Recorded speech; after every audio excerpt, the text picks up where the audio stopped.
semua. Minta waktunya sebentar untuk saya memberikan praktik baik dari apa yang sudah saya dapatkan selama 4 hari 4 malam tidak tidur tapi makan. Ini kegiatannya kami adakan difasilitasi oleh PGP, dan kegiatan ini berkenaan dengan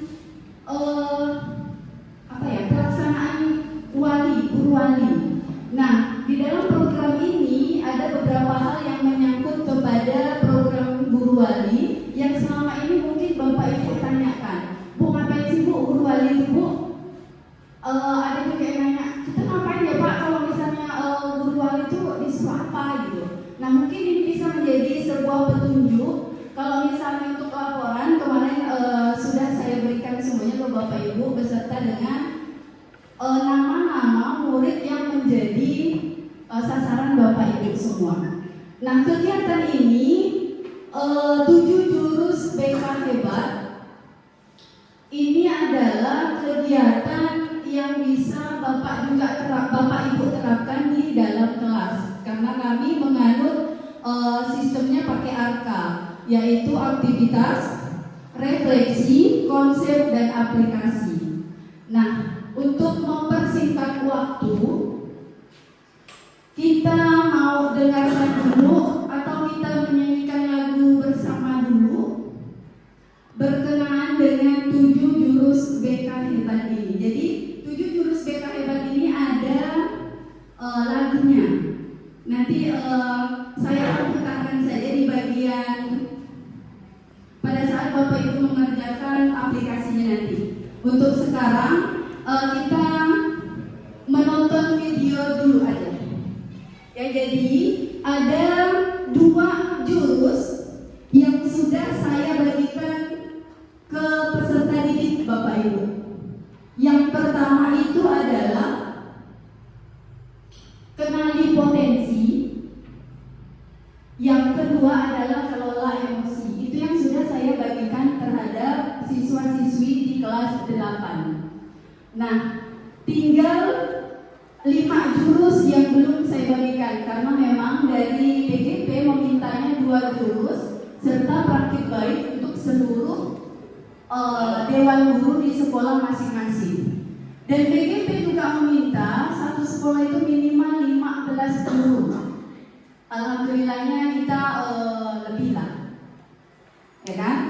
Nah, saya akan membagikan video yang sudah saya buat, tapi akan saya persingkat saja Bapak Ibu karena mungkin memang ini masih karena memang materi yang saya dapatkan ini 4 hari 4 malam, dan setiap malam itu juga ada materinya sampai jam 11 sampai jam setengah 12. Dan pastinya kalau dibawa ke pertemuan seperti ini tidak mungkin saya 4 hari 4 malam juga. Jadi ada beberapa yang saya persingkat. Mudah-mudahan ini bisa memberikan dampak yang baik, bisa Bapak Ibu terapkan apa yang sudah saya sampaikan. Dan mohon maaf Bapak Ibu, ini tidak menggurui sama sekali. Saya berdiri di sini karena saya saja yang dapat duluan. Kalau seandainya Bapak Ibu dapat materi di duluan, pastilah Bapak Ibu yang akan berdiri di sini.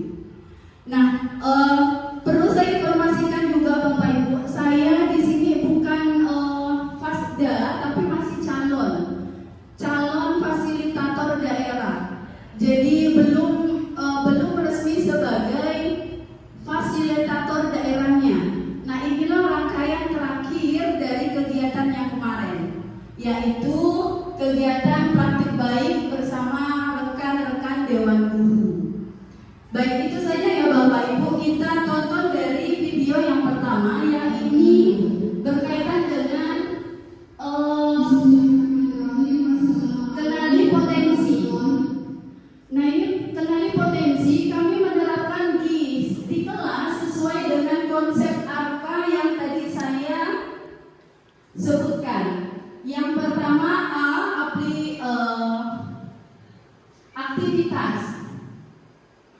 Nah, sebelum ke aktivitas, biasanya kami menggunakan kalau dulu ice breaking.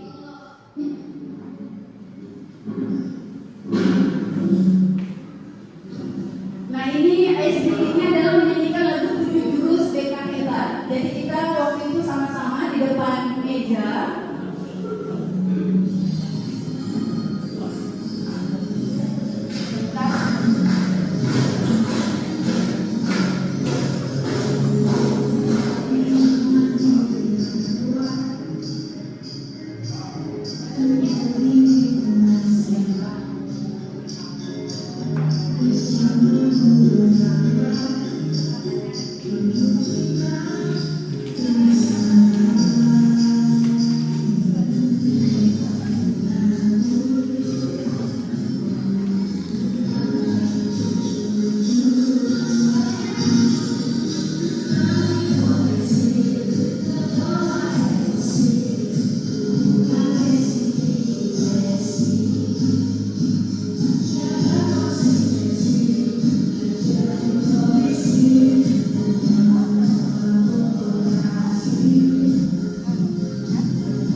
Jadi di setiap komponen yang ada di 7 jurus DK itu sudah ada gerakannya masing-masing. Nanti videonya akan saya putar di bagian Bapak Ibu mengerjakan yang bagian terakhir ya, yang bagian A, aplikasinya. Nanti akan saya putar videonya.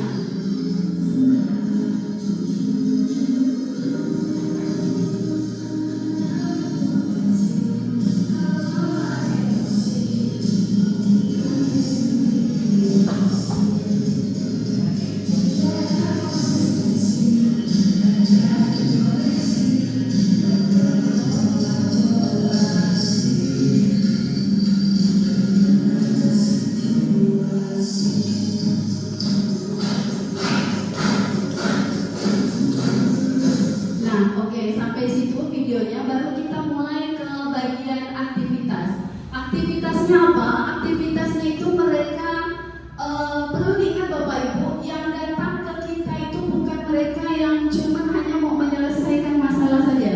Misalnya nih, Bu, saya ada masalah di rumah dengan orang tua, tidak seperti itu. Tapi kadang yang datang ke kita adalah mereka yang tidak tahu potensinya apa, ya kan? Itu bisa saja terjadi pada saat Bapak Ibu mendapatkan sasaran dari sebagai guru wali. Nah, di situ ada anak atau peserta didiknya yang tidak tahu atau mungkin potensinya belum terasah dengan baik. Nah, Bapak Ibu bisa melakukan aktivitas ini.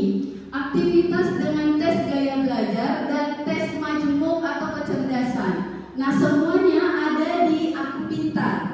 Tes gaya belajar ada di sana, terus tes kecerdasan juga ada di sana, atau tes kemampuan ada di sana. Silakan Bapak Ibu kalau misalnya menemukan siswa-siswi yang mungkin potensinya belum tergali secara maksimal. Bisa dipahami ya? Nah, aktivitas ini mereka melakukan, mereka bawa gadget di sini. Jadi bisa diakses lewat HP. Nah, baru setelah itu 2 orang melakukan refleksi. Jadi mereka, oh ternyata Bu, saya punya gaya belajar visual ya Bu ya gitu. Pantesan aja selama ini saya kalau misalnya Bapak Ibu guru yang menggunakan Infokus atau saya lebih tertarik dengan pelajaran seperti itu begitu. Atau mungkin saya lebih suka dengan catatan begitu. Jadi mereka baru tahu. Nah, ini di bagian sebelum konsep.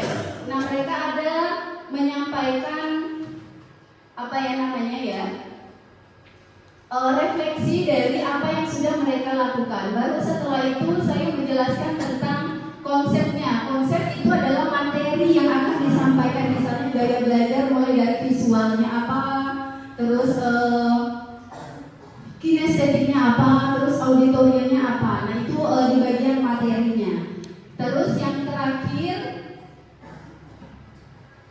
saya juga menjelaskan tentang ini kecerdasan majemuk atau kemampuan yang ada di dalam Aku Pintar. Itu Bapak Ibu bisa klik juga dari sekarang bahwa memang ada aplikasi yang bisa Bapak Ibu gunakan untuk membantu peserta didik kita atau siswa kita dalam menggali potensinya. Nah, yang terakhir baru aplikasi. Nah, di aplikasi ini mereka membuat rencana ke depan.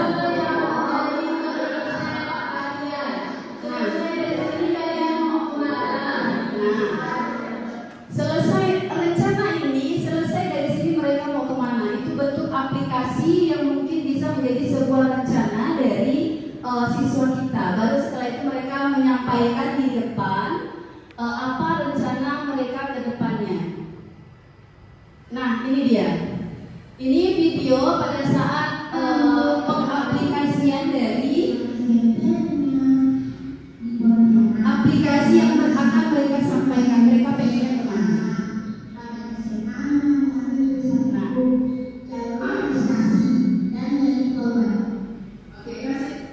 Ini untuk jurus yang pertama. Nah, untuk menggali potensi ini, jadi ada beberapa hal yang perlu Bapak Ibu perhatikan, yaitu bahwa peserta didik kita itu tidak serta-merta semuanya adalah anak yang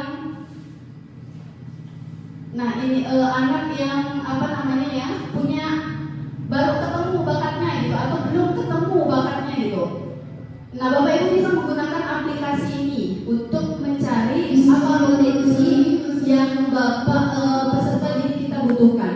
Nah, ini adalah jurus yang kedua, kelola emosi. Sama kami sistemnya yang kemarin dipelajari adalah kami sistem menggunakan sistem ARKA. Yang pertama itu aktivitas, tetap anak-anak dikasih ice breaking, tapi ice breakingnya yang sesuai atau berkaitan dengan materi.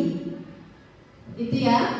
Materinya tentang apa? Nah, ini kelola emosi. Aktivitasnya itu adalah membuat emosi mereka, membuat apa ya, emoji atau emosi dari apa yang mereka rasakan.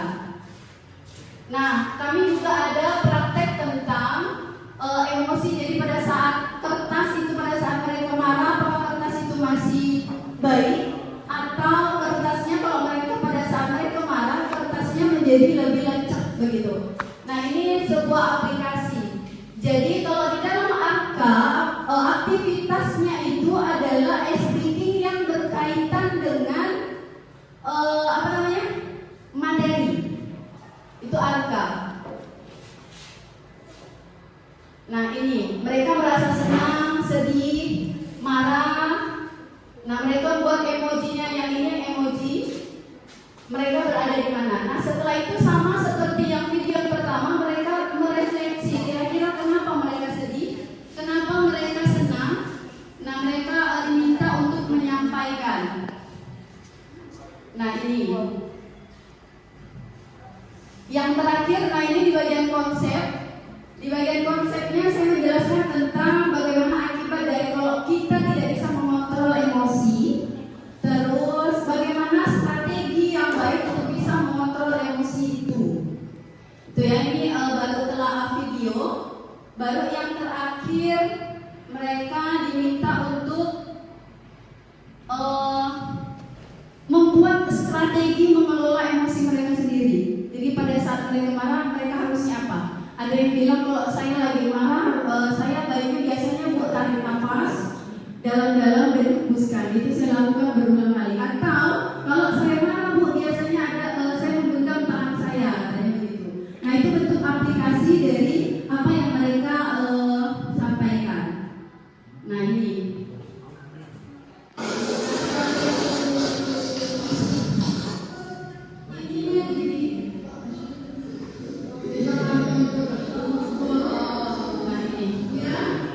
Nah, sampai di sini dua video ini.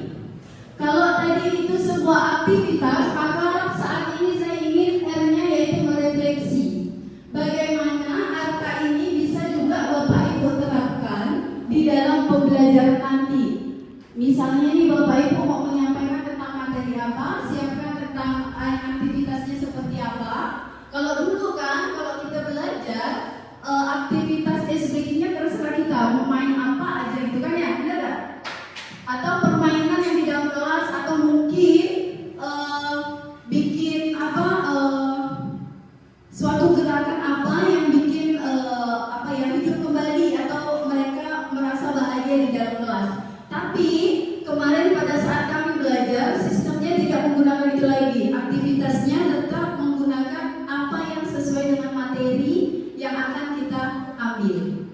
Oke, ada yang ingin berpendapat Bapak Ibu? Silahkan, 2 orang boleh.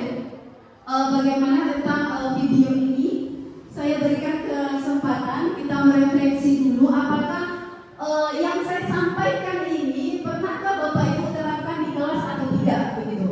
Atau apakah kalau seandainya arka ini diterapkan di dalam kelas, apakah mungkin atau tidak begitu? Silakan Bapak Ibu yang ingin berpendapat, siapa? Ayo.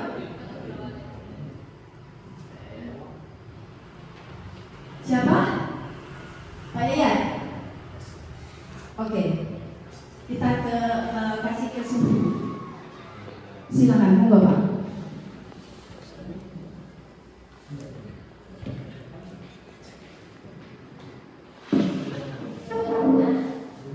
Oke, Assalamualaikum warahmatullahi wabarakatuh.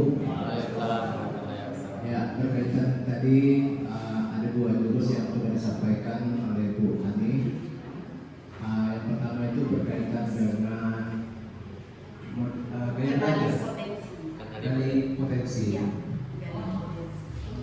Terus yang kedua itu berkaitan dengan kelola emosi. Ya, saya lebih ke poin yang kedua, jurus yang kedua. Mungkin jurus yang satu mungkin bisa disampaikan oleh Bu Oni nanti. Ya, yang kedua itu terkait dengan kelola emosi. Memang biasanya sebelum pembelajaran dimulai itu ada slide yang harus saya sampaikan terkait dengan gimana perasaan anak-anak itu ketika ketika pembelajaran akan dimulai. Ya, jadi biasa saya tayangkan bagaimana kabarmu. Silakan kalian pilih berdasarkan perasaanmu hari ini. Di situ ada emotion, senyum, terus ada yang marah, sedih, dan ada yang lop-lop itu. Ya, lope-lope, ada yang lope-lope, ada yang bahkan yang ikonnya tuh yang merah semua. Ikonnya tuh merah, itu artinya lagi marah. Ya, ada sebagian memang, ya sebagian mereka sih masih emosinya udah siap untuk dalam keadaan senang. Cuman memang ada beberapa anak tuh yang memang secara jujur menyampaikan bahwa lagi sedih. Ya, mudah-mudahan ya yang lagi sedih atau yang lagi marah, ya kita berharap nanti di pembelajaran ini nanti Bapak berusaha untuk membuat kalian yang tadinya sedih bisa senang kembali, yang tadinya marah mungkin bisa kembali tenang. Terus yang berikutnya itu berkaitan dengan ice breaking. Jadi ice breaking ini saya baru saya dapatkan. Ice breakingnya harus sesuai dengan materi pembelajaran. Karena terkadang materi pembelajaran itu ya kita udah berikan materi pembelajaran, terus ice breakingnya berkaitan dengan pembelajaran lagi. Menurut saya itu masih agak membosankan gitu Pak, karena udah di sekolah dengan materi, ice breakingnya pun materi. Memang nggak salah sih seperti itu. Biasanya ice breaking yang saya berikan itu justru yang sifatnya game seperti lomba PP itu yang ada di aplikasi itu. Nah, itu mereka yang juara ya kita kasih reward. Jadi itu yang saya lakukan berulang-ulang ketika mungkin untuk melepas penat ketika proses pembelajaran, kita berikanlah ice breaking. Yang ice breakingnya itu ya itu lomba-lomba yang ada di game. Saya rasa itu saja Bu Ani yang bisa saya sampaikan. Terima kasih. Assalamualaikum warahmatullahi wabarakatuh. Terima kasih Pak Yayat. Kasih aplaus dulu untuk Pak Yayat. Iya, sebenarnya kita menyebutnya bukan ice breaking Pak. Mungkin kalau ice breaking itu dia punya paknya sendiri. Kalau di kami itu dia punya aktivitas. Jadi aktivitas itu berkaitan dengan materinya. Makanya dari itu biasanya yang kami berikan, aktivitas yang kami berikan itu sebelum masuk ke materi begitu. Ada lagi, Boni? Ada? Sudah? Kalau sudah kita lanjut, ya kan? Biar tidak panjang lebar. Oke. Ini yang akan saya sampaikan. Ini sudah saya buat, kita ke konsep hari ini. 7 jurus BK hebat untuk guru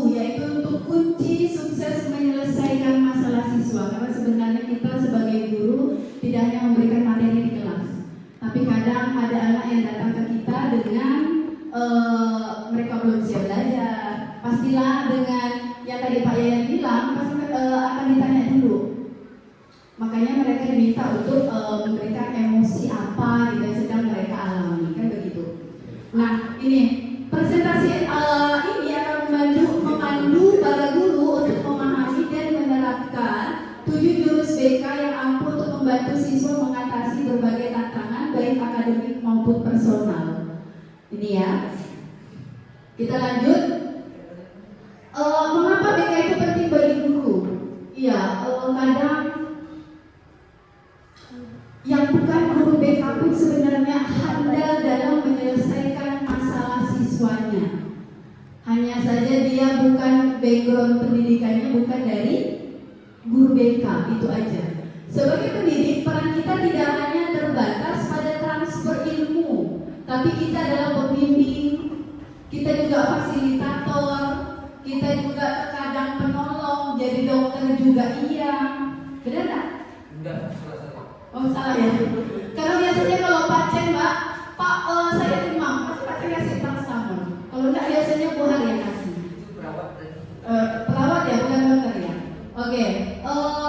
Penolong pertama bagi siswa yang menghadapi kesulitan. Nah, kemampuan BK yang sulit memungkinkan guru untuk mendeteksi masalah siswa lebih awal. Jadi kita lebih tahu masalah siswanya di mana. Yang kedua, memberikan dukungan emosional yang tepat. Yang ketiga, mengarahkan siswa menuju solusi yang konstruktif. Kita lanjut. Nah ini, jurus 1 mengenali potensi dan kebutuhan unik setiap murid, yaitu mengenali potensi lewat aku pintar tadi ya Bapak Ibu. Yang kedua ini, jurus yang kedua kenali emosi. Nah ini, di saat satunya marah, gambarnya, di saat satunya marah dilawan dengan marah, hasilnya apa? Hasilnya apa kira-kira? Ya betul, piringnya bergerak atau piringnya terlempar. Kalau bukan piring yang terlempar, tangannya yang bergerak.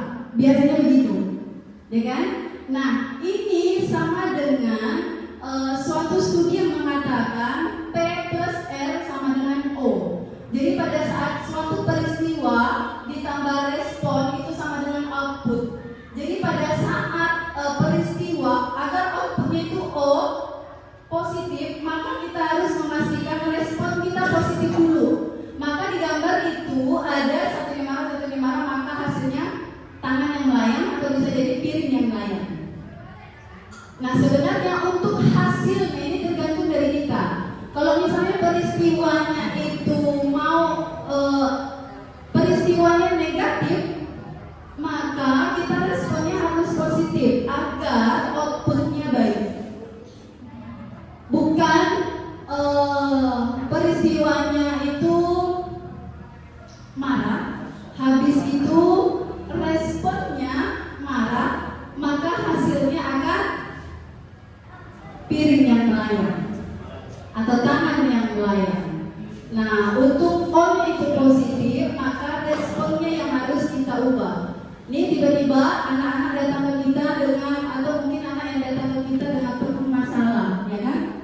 Nah, bukan berarti pada saat kita mau merespon dengan marah-marah juga, atau pada saat anak melakukan kesalahan, maka respon kita bukan berarti harus langsung marah. Kan begitu? Agar apa? Agar outputnya itu baik. Nah, itu berkaitan dengan PSE, pembelajaran sosial emosional ternyata. Dulu yang pernah saya sampaikan waktu saya jadi guru penggerak, benar tak? Pernah ada yang ingat dengan penyampaian materi ini? Pembelajaran sosial emosional. Jadi menyadari diri dulu, baru setelah itu mengelola diri, baru mengambil keputusan yang bertanggung jawab. Jadi pada saat marah kita dilarang untuk mengambil keputusan, benar kan? Dalam Islam juga begitu kayaknya.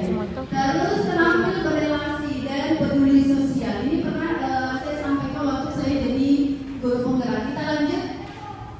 Nah, jurus 2 membangun hubungan empati. Nah, sebenarnya dari jurus 2 tadi itu mengelola emosi agar apa? Sebenarnya membangun empati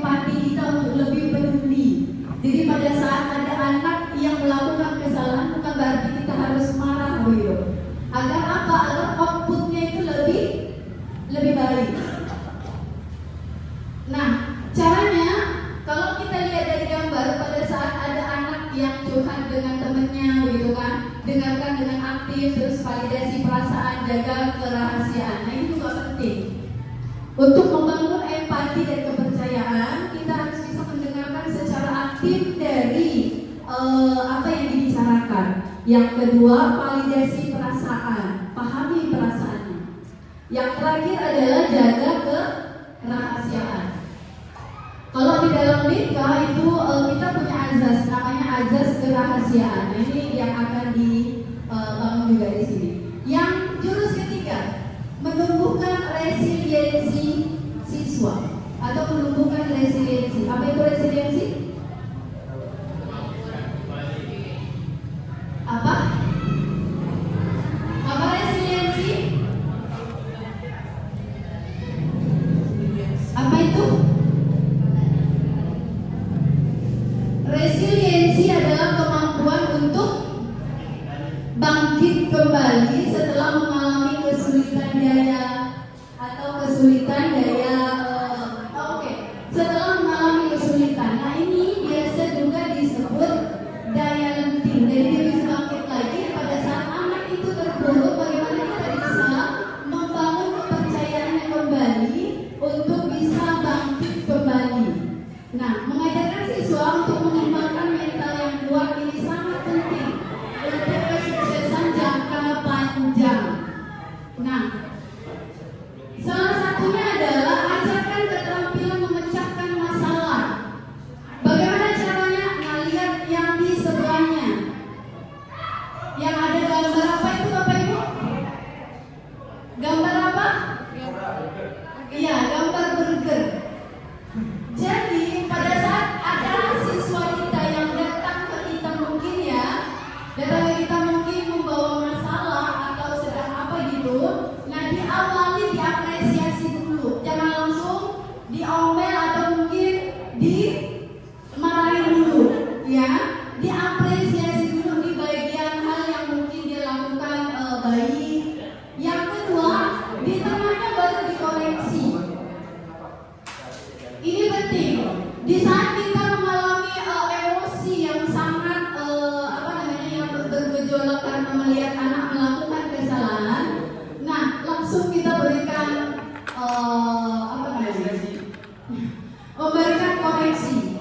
Ternyata kita apresiasi dulu. Mungkin dia pernah melakukan kebaikan, kita apresiasi dulu, baru koreksi.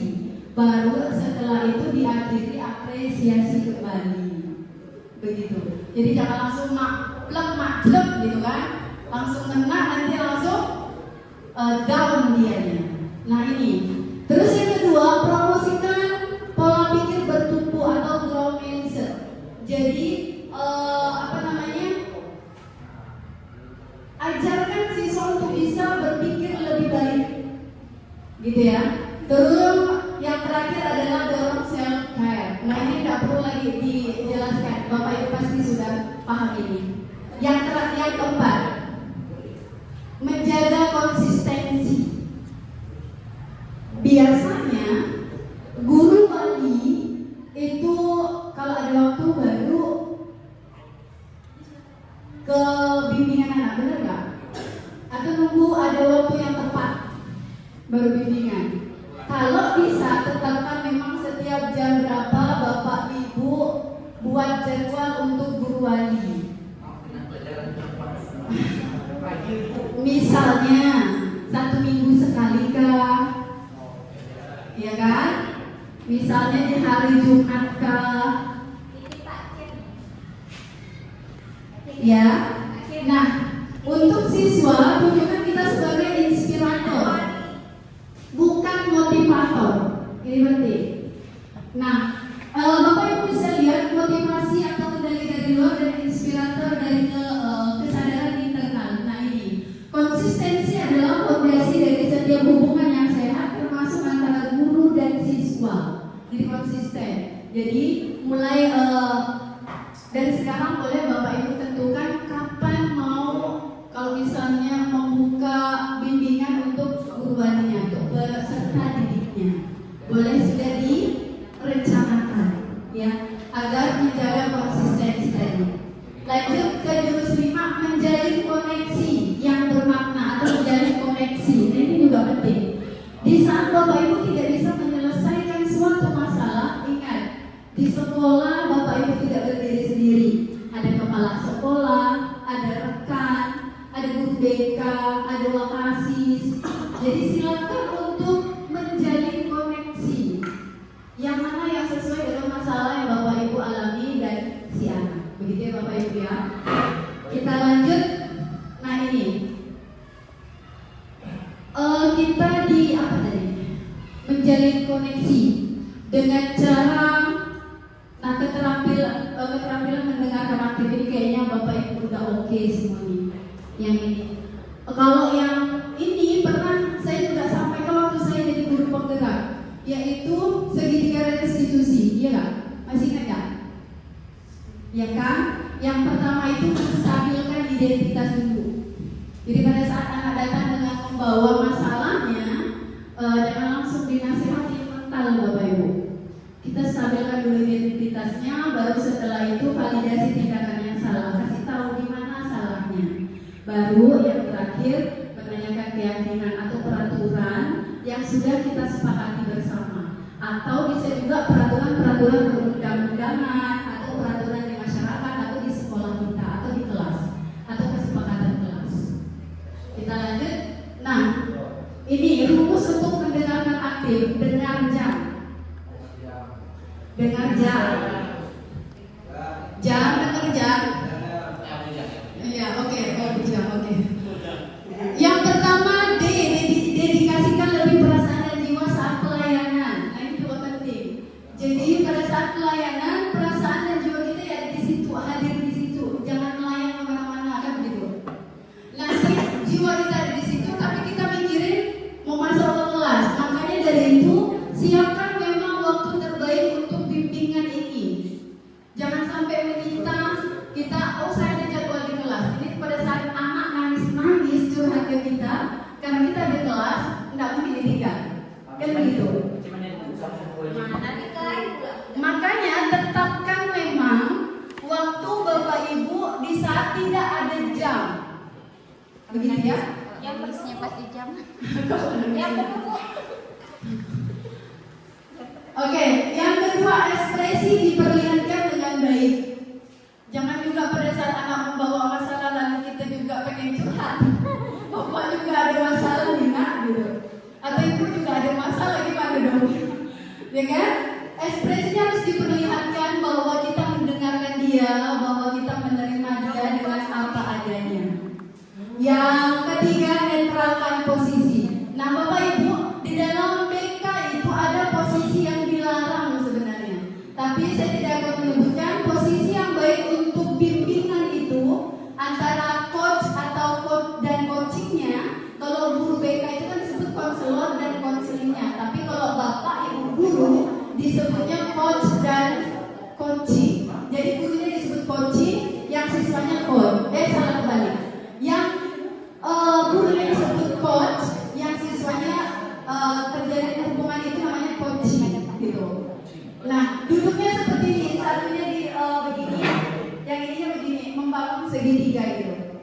Bukan berarti di depan sama belakang, bukan, tapi dia mirip begini. Kalau misalnya depan belakang, depan yang ini di depan dia kayak terdakwa jatuhnya. Tapi kalau misalnya menyambung begini, dia enggak.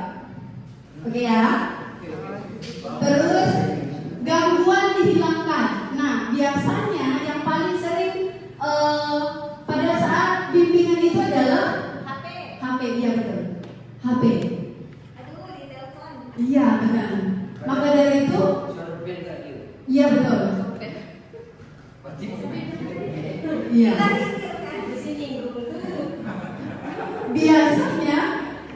Biasanya kalau sedang ini bimbingan, HP-nya saya sadar masuk dalam gojek, jadi tidak lihat HP. Gitu. Makanya biasanya pernah saya terlewatkan 1 jam yang di pulau keagamaan karena saya sedang menangani siswanya lain. Kita lanjut, amati isi pembicaraan. Nah ini penting. Mengamati pembicaraan ini penting agar kita tahu kita fokus atau enggak. Jangan sampai kita menanyakan hal yang berulang. Respon berbicara meskipun dengan kalimat terus atau iya. Jadi pada saat Bapak Ibu mendengarkan anak-anak yang curhat ke Bapak Ibu, bisa saja Bapak Ibu terus apalagi nak boleh. Enggak harus Bapak Ibu langsung dirocos apa ya gitu, enggak. Jadi boleh ditanya pada saat terus apalagi nak, ada lagi enggak yang ingin disampaikan? Begitu. Usahakan juga untuk memberikan pertanyaan terbuka. Pertanyaan terbuka seperti apa? Pertanyaan yang bisa memungkinkan dia bercerita kembali. Jangan jawabannya iya dan tidak. Biasanya begitu. Nah, yang terakhir, jangan dipotong. Jangan dipotong. Ini penting. Pada saat anak berbicara, usahakan jangan sampai dipotong. Oke, Bapak Ibu, itu kita lanjut. Membangun kolaborasi. Nah, ini seperti yang saya sebutkan tadi bahwa di sekolah kita tidak hanya ada Bapak Ibu sendiri, ada kepala sekolah, ada kepala dinas juga yang mungkin bisa membantu mengatasi masalah kita. Terakhir, menata situasi. Ini berkaitan dengan yang tadi mendengarkan aktif. Pada saat kita lagi bimbingan, situasinya harus ditata. Jangan sampai jatuhnya jadi kayak terdakwa antara guru sama siswa terdakwanya guru penegak hukumnya kan begitu. Jadi posisikan pada saat itu duduknya mungkin membuat segitiga begitu. Itu saja ya Bapak Ibu. Nah ini tidak perlu dijelaskan. Kita ke kesimpulan dan langkah nyata menerapkan 7 jurus BK hebat dalam keseharian. Yang pertama, pilih 1 atau 2 jurus yang paling relevan dan fokus di kitanya. Yang kedua, observasi perubahan kecil. Dan yang 3, berbagi pengalaman yang bahkan ingat setiap guru adalah agen perubahan dalam kehidupan siswa. Itu. Terima kasih. Selesai konsepnya. Saya akan bagikan masa kayak panganan doang. Saya akan memberikan apa ini namanya? Ya, silakan. Terakhir Bapak Ibu, aktivitas sudah refleksi dari Pak Yayat sudah memberikan refleksinya. Konsep saya sudah sampaikan. Terakhir ini aplikasi. Silakan Bapak Ibu isi. Nanti tolong 1 atau 2 orang untuk bisa menyampaikan apa isi dari sini. Saya lepas. Tamu-tamu. Mulut parsimen. Mulut parsimen. Siapa yang berupaya tepuk tangan? Pagi-pagi juga lah, pagi-pagi juga. Bapak ikut kan? Mau refleksi sebentar. Bapak mau merefleksi. Terakhir tadi kan saya belum dengar seluruhnya. Oke, nanti ya Pak. Pak Lukman lah sebagai kepala sekolah. Ayo.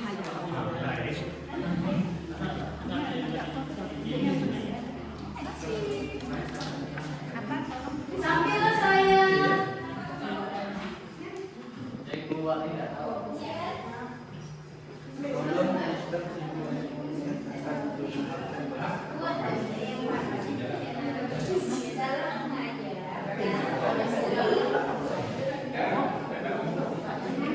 di syuting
usah nanti dibacakan, baru nanti dikumpulkan. Nanti saya ambil. Udah bisa dimulai? Ini kayaknya Pak Lukman nulisnya satu buku kayaknya nih. Yang keren nanti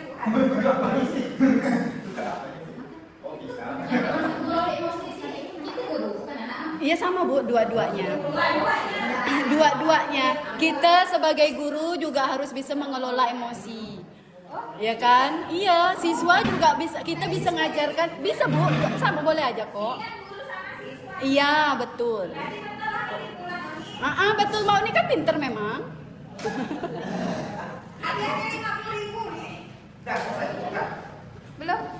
Ya ada Ya, 50.000. ambek cabai lo katanya. Baik Bapak Ibu, sudah selesai semuanya. Kita ke sesi terakhir yaitu aplikasi dengan membacakan apa yang sudah Bapak Ibu tuliskan di kertas yang sudah saya bagikan. Nah, siapa yang ingin memberikan responnya duluan? Boleh? Bapak sini. Bapak sini Bapak. Oke, di sini Assalamualaikum warahmatullahi wabarakatuh. Waalaikumsalam. Perkenalkan Ibu, saya Bu Pasim dari guru IPA. Oke, siap. Oke. Ini guru MTK nih. Oke, di sini ada 3 pertanyaan tentang 7 jurus BK hebat ya. Jadi yang pertama, pertanyaannya tolong jelaskan kesimpulan materi kali ini dengan singkat sesuai dengan apa yang Bapak Ibu pahami. Tadi saya agak keluar sedikit jadi agak Tidak memahami. jawaban saya kesimpulan dari materi yang Ibu sampaikan tadi yaitu tentang jurus BK hebat ini mengajarkan pentingnya mengenai potensi siswa, kemudian berkaitan dengan pengelolaan emosi dan yang seterusnya ada di kolaborasi, menjalin koneksi dan seterusnya. Itu penting untuk diajarkan ke mereka, kemudian untuk mendukung keberhasilan bimbingan kita dengan mereka. Jadi itu kesimpulan dari saya, supaya nanti kita harus mempelajari itu dan kita bisa menerapkan dengan mereka. Kemudian yang nomor 2, tolong tuliskan setelah mendapatkan diseminasi jurus BK ini hal baru apa yang Bapak Ibu dapatkan. Jadi setelah mendengarkan apa yang Ibu sampaikan, saya mendapatkan pemahaman baru bahwa keberhasilan bimbingan tadi yang saya tanyakan tadi bukan hanya guru BK ya, tapi guru juga, keberhasilan guru-guru untuk membimbing atau mengkonseling siswa, nah ya, tidak hanya bergantung pada faktor teknisnya, ya, faktor teknisnya, tetapi kemampuan pribadi pembimbingnya. Jadi kita harus punya emosi yang stabil, kemudian kemampuan koneksinya, ya, kemudian sosialisasinya, ya, cara menghadapi siswa yang bermasalah gimana, kita harus tahu tahapan-tahapannya. Itu yang saya dapatkan dari ini materi ini. Kemudian setelah mendapatkan pertanyaan ketiga, setelah mendapatkan materi ini, hal apa yang ingin Bapak Ibu lakukan? Jadi saya pengen menerapkannya. Ya, saya ingin menerapkannya dari jadi saya ini belajar dengan Ibu misalnya belum ingin menerapkan dalam kehidupan sehari-hari di sekolah maupun di luar ketika ada permasalahan berkaitan dengan siswa. Baik, terima kasih dari saya. Saya akhiri. Assalamualaikum warahmatullahi wabarakatuh. Kasih tepuk tangan dulu Bapak Ibu. Terima kasih saya ucapkan untuk Bapak Parsimin. Yang kedua, Pak Herman. Bapak boleh pilih salah satu, boleh? Tiga-tiganya juga boleh.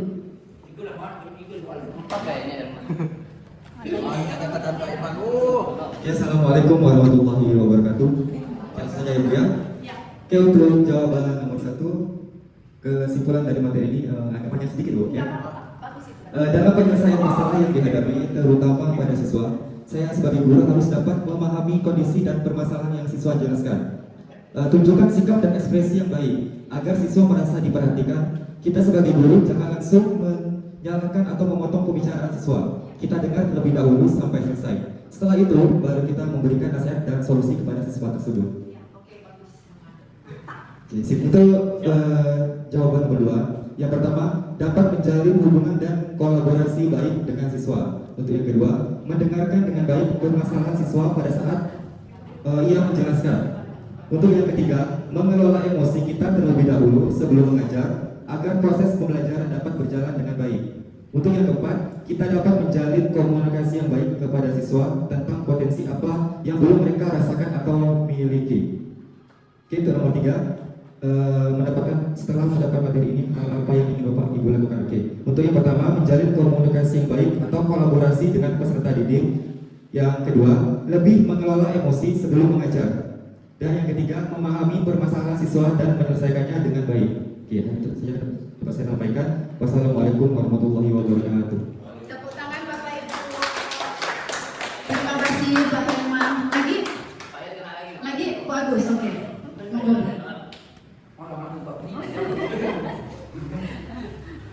Maaf ya Bapak Ibu, ini agak panjang sedikit. Mau curhat Bu. Poin yang pertama itu di sini saya sampaikan, misalnya kalau anak curhat itu mendengarkan pembicaraan yang disampaikan anak dulu dengan baik, dan jangan sekali-kali saat anak curhat ke guru langsung kita potong, agar mereka tidak merasa tidak dihargai gurunya saat mereka menyampaikan keluhan hati mereka. Yang kedua,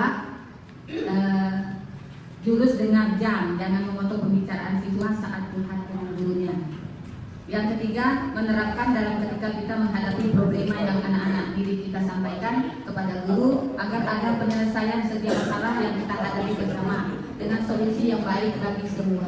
Oke, terima kasih Bu Agus. Lanjut, biar adil dan berkeadilan sosial bagi seluruh rakyat Indonesia. Iya, monggo. Saya lagi.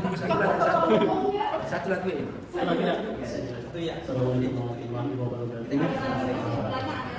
Jadi dijawab semua kayu. Saya mau jawab yang nomor 3 nih. Setelah mendapatkan materi ini, hal apa yang ingin Bapak Ibu lakukan? Yang ingin saya lakukan itu berusaha untuk menerapkannya di pembelajaran. Saya juga ingin bertanya, Ibu.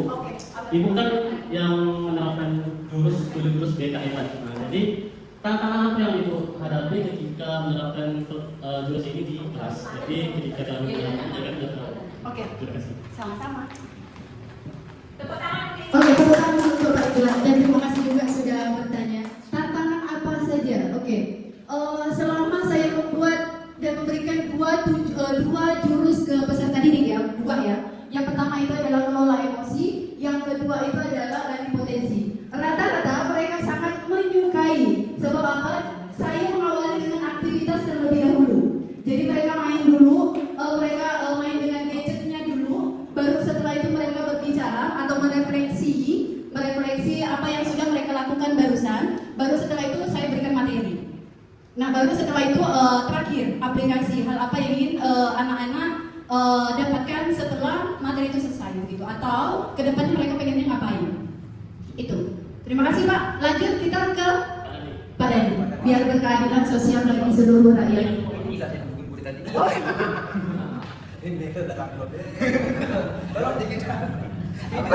Assalamualaikum warahmatullahi wabarakatuh. Ini kita saya sampaikan. Karena soal ada 3 jadi 1 tadi. Yang pertama ini saya memahami tentang 7 jurus BK hebat. Walaupun saya bukan guru BK, tapi setidaknya saya bisa menerapkan untuk ke-7 tadi. Yang kedua, itu jawaban saya itu bisa mengetahui bagaimana cara mengatasi peserta didik sesuai dengan prosedur. Yang awalnya guru di depan, murid di depan. Sekarang pindah guru di depan, murid di samping. Nah, seperti itu yang saya tangkap. Yang ketiga itu saya ingin menjadi apa yang disampaikan oleh materi. Yang 7 jurus tadi. Udah dikuasai kan tuh. Mungkin hanya itu saja. Dan Bapak ini nanti kan materi dikasih ke kita dulu. Dan saya Eri, Assalamualaikum warahmatullahi wabarakatuh. Waalaikumsalam. Lanjut. Kasih aplaus dulu Bapak Ibu. Assalamualaikum warahmatullahi wabarakatuh. Dari 3 pertanyaan ini, tentang 7 jurus BK hebat. Ya.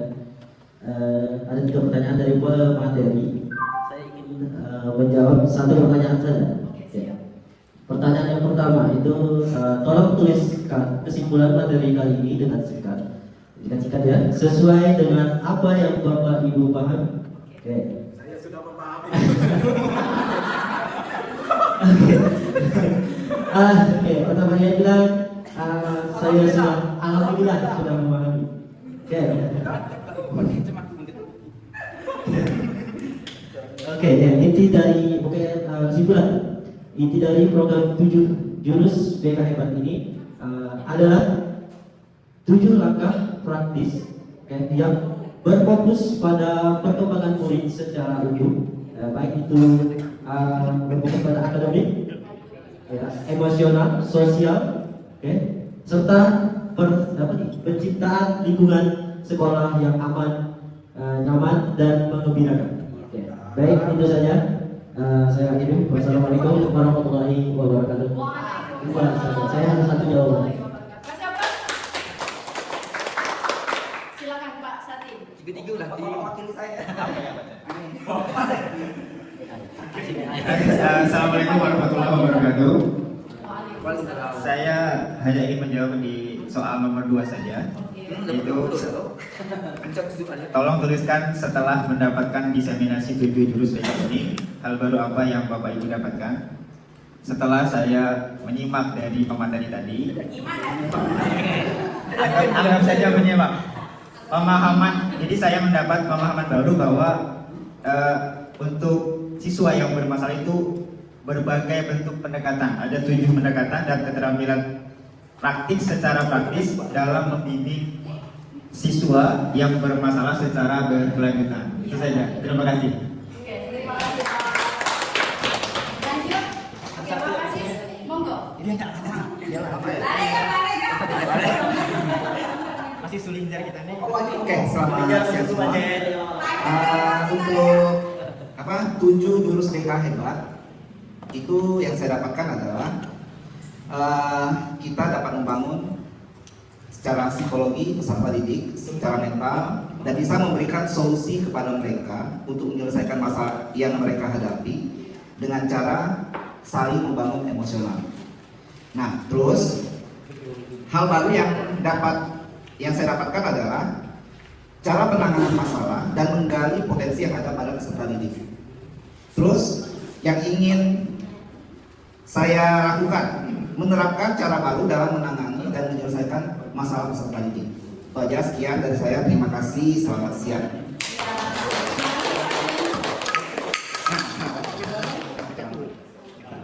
Silakan Kepala Sekolah. Iya.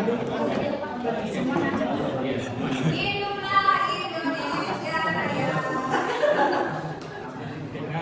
Melihat dari penyampaian daripada materi Ibu, saya pernah baca buku ya. Tapi bukunya berbahasa Hulu. Ya. Dia bilang a lot of students come to school with baggage.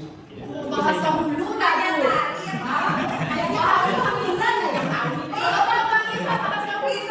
Jadi saya Indonesia kan itu siswa itu dia ibaratkan di setiap sekolah itu membawa tas. Ya. Okay. Tapi semua siswa membawa tas itu dan setiap guru itu harus tahu isi tasnya itu apa. Di sini yang dimaksud dengan isi tas itu karakter mereka itu berbeda-beda. Di sinilah yang saya lihat itu 7 jurus BK ini bisa jadi solusi kita bagaimana kita memahami anak dan bagaimana pengendalian emosi kita sebagai seorang guru lah, pendidik ya yang itu bisa dicontoh mereka. Dan saya lihat itu memang kalau kita tidak memahami siswa, artinya kita mengikut sifat atau sikap dalam menjalankan penyelesaian permasalahan ini, ya, bukan malah selesai masalahnya. Ya. Tapi dengan jurus BK ini saya lihat tadi itu memang menarik sekali kalau diterapkan tiap guru itu dalam penyelesaian permasalahan itu. Ya. Jadi siswa datang dengan berbagai macam karakter ke sekolah itu, ya, pasti masalah tetap ada, nggak akan enggak. Ya. Tetap aja, walaupun kita anggap sudah selesai masalah enggak, ya pasti ada muncul 1-2 anak itu bermasalah. Dan itulah memang peran guru di dalam yang saya lihat tadi itu kestabilan emosional guru, ya, kemudian dengan konsistensi, ya, yang mana memang konsistensi ini dalam penerapannya perlu kedisiplinan kita, ya, agar memang yang kita terapkan itu tidak berubah-ubah, dengan memang yang sudah baik ya kita teruskan, ya. Uji materi daring. Saya kira itu. Memang 7 jurus BK ini saya harapkan bisa kita terapkan sebagai pengajar untuk melayani anak menjadi karakter bangsa yang lebih baik ke depannya. Saya kira itu. Assalamualaikum warahmatullahi wabarakatuh. Waalaikumsalam. Silakan Miss Mentari.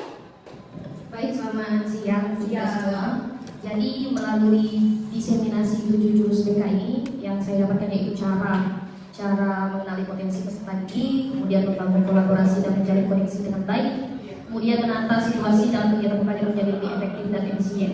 Dan setelah saya mendengar dan mendapatkan diseminasi 7 jurus BK ini, di kemudian hari saya ingin menerapkan, kemudian mengenali potensi dari peserta didik dan harapannya mendapatkan daya juang dan menerapkan daya juang yang positif antara peserta didik maupun guru. Itu saja, terima kasih dan selamat siang. Baik, terima kasih Miss dan mewakilkan. Oke, assalamualaikum warahmatullahi wabarakatuh. Waalaikumsalam. Baik, saya akan menjawab di poin 3 saja. Jadi setelah mendapatkan materi ini, hal apa yang ingin saya lakukan? Yaitu saya ingin menerapkan kepada peserta didik saya tentang 7 jurus BK hebat. Itu aja. Terima kasih. Silakan Umma. Assalamualaikum warahmatullahi wabarakatuh. Setelah mendapatkan sedikit materi tentang 7 jurus BK hebat ini, saya di sini lebih mengelola emosi itu yang lebih rasanya dititik beratkan, karena emosi di setiap manusia itu beda-beda, tergantung umur, tergantung pertumbuhannya, tergantung lingkungannya, dan tergantung situasinya.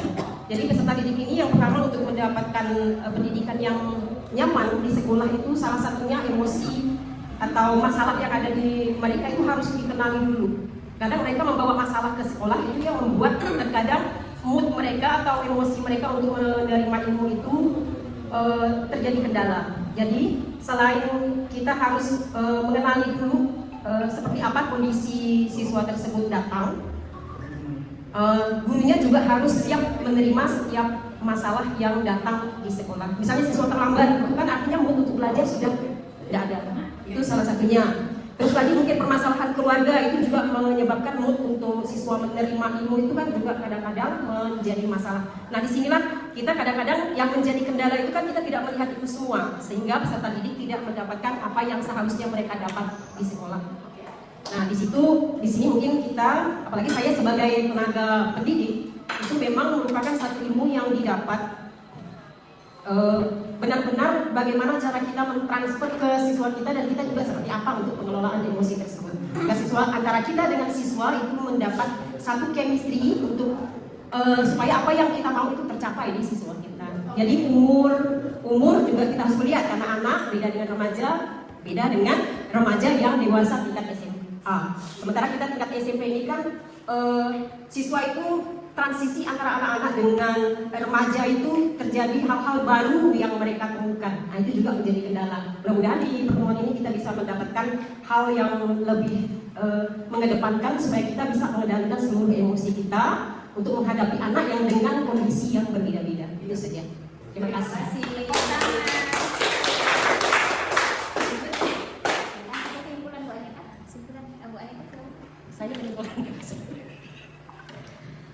Assalamualaikum warahmatullahi wabarakatuh. Bismillahirrahmanirrahim. Tadi ini disuruh Bu Karina. Kesimpulannya adalah saya menyimpulkan 12 yang telah disampaikan oleh 12 guru, intinya itu. Nah, intinya dari yang mereka katakan adalah sebelum pelaksanaan sebuah pembelajaran, karena memang sekolah itu laboratorium kehidupan, bukan hanya di kelas. Nah, supaya efektif dan menyenangkan, baiknya kita laksanakan 7 jurus BK ini gitu. Bertahap. Nah, plus ada satu Bu, kalau tambahan, kalau saya 8 yang sangat dilupakan adalah mendoakan. Nah, iya, setelah kita mengajari, usahakan kita mendoakan. Iya, anak-anak juga. Kemudian apa lagi ini? Tuliskan setelah mendapatkan ini hal baru tadi sama dengan Pak Dari ya, cara duduk tadi kan, tahapan atau metode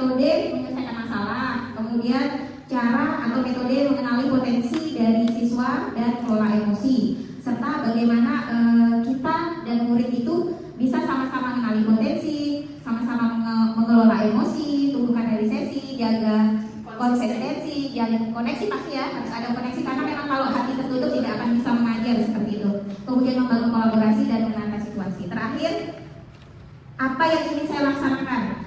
Ternyata dalam sebuah pembelajaran kita sebagai guru mungkin materi udah full kita pandai ya Bu ya, dan bertahun-tahun apalagi dan belasan tahun. Berarti yang ingin saya laksanakan adalah yang pertama, mempelajari lebih mendalam lagi tentang 7 jurus BK ini. Kemudian yang terakhir, mencoba mengaplikasikan 7 jurus BK. Terima kasih.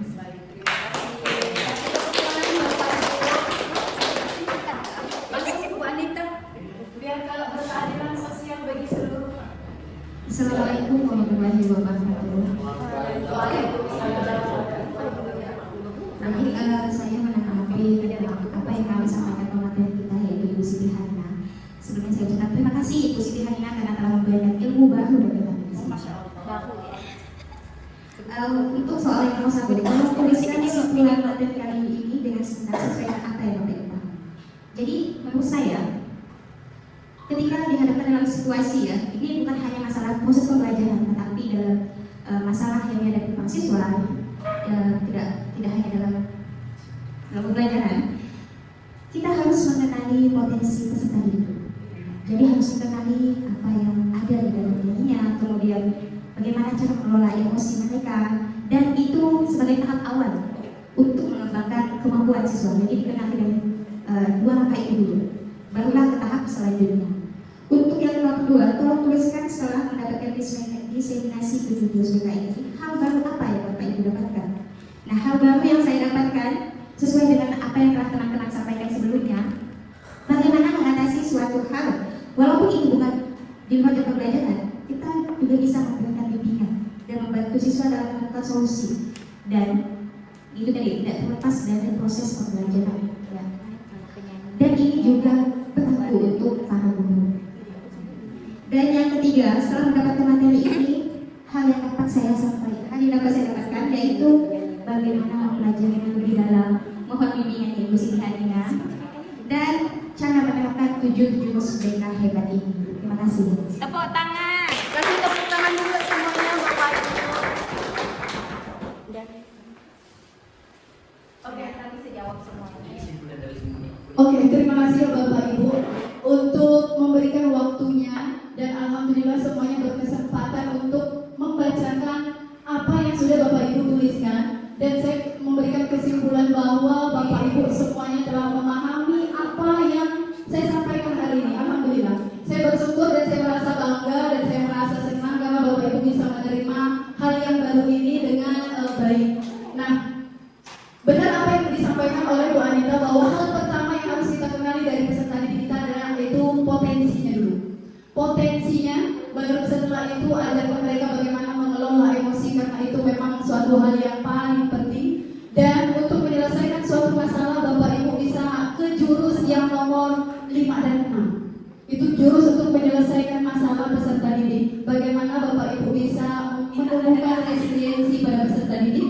Setelah itu Bapak Ibu bisa mendengarkan dengan yang tadi rumus dengarkan jam.